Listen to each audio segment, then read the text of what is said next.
Now we arrive at the free response question. We see that we have a tank that is currently containing 125 gallons of heating oil when T is equal to 0. And we have the interval of 12 hours from 0 to 12 that heating oil is pumped into the tank. The rate at which the heating oil is pumped into the tank is this ugly function. And we can guarantee it's a rate because A, they tell us, and B, we see our units are gallons per hour. All right, at the same time, in the interval, heating oil is removed from the tank at this rate, and that's also in gallons per hour. So we have two competing rates, one which is adding oil to the tank, one which is removing oil from the tank. And the first question asks how many gallons of heating oil are pumped into the tank during this time from 0 to 12. So whether this problem is very similar to the population of the amusement park problem, except we're just talking about oil in a tank instead of people in Six Flags.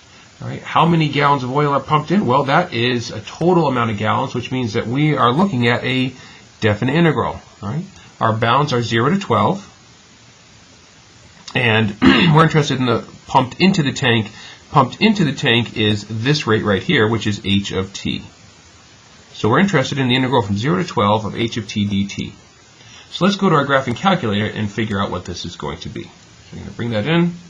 Notice that I've placed h of t in y1 and r of t into y2 because I'm sure we're going to be needing that as well at some point soon. Now we're going to go back to the main screen and we're interested in the integral from 0 to 12. So math 9, 0 and 12, and we want our h of t, which again I placed in y1. So alpha trace in y1 and then dx. Right. So we hit enter. It's going to calculate for a moment, and we see 70.57085. Okay, so we have that number right there, which is going to, so we have 70.5708, got to be accurate to at least 3 decimal places, gallons. That's the total number of gallons that were pumped into the heating tank. All right. Part B asks us to write an expression for P of T, which is the total number of gallons in the tank at any time T. All right, so we're writing an equation, P of T. All right, so P of T. So we need, first of all, our initial condition. Well, we were told at the very top of the problem that we already have 125 gallons of heating oil in the tank when T is 0. So we have 125 gallons plus all the gallons that are being pumped in. That's our h of t. So we have the integral. Our low bound is going to be 0 because we started our interval at 0. Our upper bound is going to be a variable t because we're going to do this for at any time t. So that's why our upper bound is t. And then we have h. Now we can't use t here because we've already used it. So let's go to our backup variable of h of x dx. All right. But we also, because we're looking for the total number of gallons of oil in the tank, we have to take into account the amount of oil that's being used, that's being removed from the tank. So now we have to subtract the integral from 0 to t, and that's r. And r, again, we don't want to use t, so we have to go with like x again, r of x dx. So we have the initial condition plus the total change coming in minus the total change going out. That's our written equation. That's going to get you full credit. Part C says find the rate at which the total amount of oil in the tank is changing at time t equals 5. Let me get this back on the screen here. P of t is the total amount of oil in the tank. So if we want the rate at which the total amount of oil in the tank is changing, that means we're interested in P prime. Specifically, we want P prime at 5. But let's get P prime of t before we get P prime of 5. We have to derive this equation. Now, when we derive 125, that's a constant. What does it derive to? Exactly, it derives to 0. Then we have our first integral. We're going to derive this integral, which goes from 0 to t of h of x dx. What's the quick derivative? Exactly. We take our t and we sub it in for x. So we get h of t. We're using the fundamental theorem of calculus. And we're going to do the same thing over here. We're deriving this integral. And the t gets subbed in for x, so we have r of t. So the derivative of p is just h of t minus r of t. And p of 5 will be h of 5 minus r of 5. To do that on the calculator, let's bring that back in. All right, so h of 5, that's located in y1. So we're going to bring up our y1 variable, and immediately afterwards we're going to put 5 in parentheses, which is the function notation on the graphing calculator. This represents h of 5. R is located in y of 2, so we're going to subtract. Now we do second trace, and we bring up y2, and we're going to evaluate that at 5 as well. And when we hit enter, we get that value, negative 0.504. So that's our rate. So we have negative 0.5042, and again, P of t is measured in gallons, so this is gallons per hour, because we took the derivative, which means we bring in a time unit into the denominator of our unit. And finally, we have part D. This is asking for when is the volume of the tank the least. Okay, so it's the same way as finding when was the population of the park a maximum. All right, so because we're looking for a superlative here, that means we want the absolute min. The absolute min can happen in one of candidates. All right, so we have 0, so one possibility is P of 0. Another possibility is P of 12, and a third possibility is whenever P prime is equal to 0. Those are our critical numbers. So P prime is h of t minus r of t. We have to figure out when this is equal to 0. Those will produce our remaining candidates.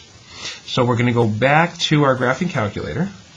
All right, we know that h of t is in y1 and r of t is in y2. I'm going to turn those functions off by hitting enter on the equal sign, and I'm going to activate a third function, which is going to be h minus r.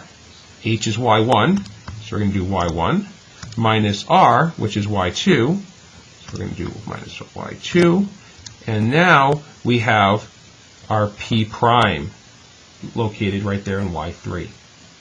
So we're interested between 0 and 12, so I'm going to go to my window. I'm only interested in 0 and 12, and specifically I want to know when this derivative is equal to 0. So my y min and y max, they're going to be all over the place because this function is going to go everywhere, but I can keep them close to 0, so that way I can see when this function crosses the x-axis. So it's actually thinking at the moment, and hopefully we're going to see it cross the x. Here it comes. All right. So there's our derivative, and the derivative crosses the x-axis once right there. And let's see if it does it again. It's taking its sweet old time.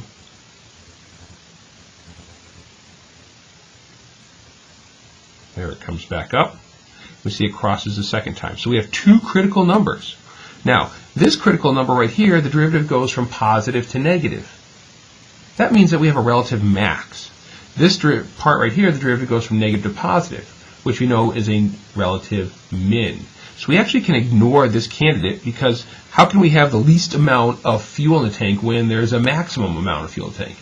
This is the only candidate that we need to concern ourselves with. And we can see it happens between 11 and 12. So let's find that 0. So second, calculate 0 finder. All right, we're looking between 11 and 12. And it looks to be about like 11 and a half, so let's type that in. And we see, after a little bit of thought, that it's actually at 11.31847. That's when y is equal to 0. That is our third candidate. So we have P of 11.31847. Okay, so those are the three candidates that we have to work with. All right, so now we have to plug these three values back up into P from part B. All right, because when we do a candidates test, we plug into the original function. So P of 0 is already done for us. We know how much oil is in the tank at the start of the day. It's 125. All right. P of 12 is going to be 125 plus the integral from 0 to 12 of h of t dt minus the integral from 0 to 12 of r of t dt. All right, so we're going to go to our calculator, go back to the main screen, and we have 125 plus math 9, 0, 12, h of t is located in y1 dx minus math 9, 0, 12, and we want y2 dx. It's going to calculate that for a moment, or 2 moments, and there we go, 122.0257. All right, so we can put that down, 122.0257 gallons. We know this is gallons as well. And then we finally have to do the exact same thing, 125 plus the integral from 0 to 12, not 12, 11.31847 of h of t dt, minus the integral from 0 to 11.31847 of r of t dt. So we can go back to the calculator and here, we'll do a little shortcut here. Let's do this. Let's go 11.31847. I'm going to store that. So that's the button located just above on. If we hit that, it's an arrow, and I'm going to store it in alpha B. All right, so I hit the alpha key and then the apps button. That puts a B on the screen right there. All right, now I'm going to push up and get here, and I'm going to turn these 12s into just B's. Just save us a little writing here. All right, alpha B. And so basically it's putting the 11.31847 into the upper bound since B is equal to that value. We hit enter. Again, it's going to think for a little while, and it's going to come up with a value that should be a little bit less. Yeah, there it is, 120.738. So we have 120.738. And the question asks, at what time is the heating oil in the tank the least? So our answer is at T equals 11.31847 hours. And the analysis that leads to our conclusion is the fact that we did a candidates test.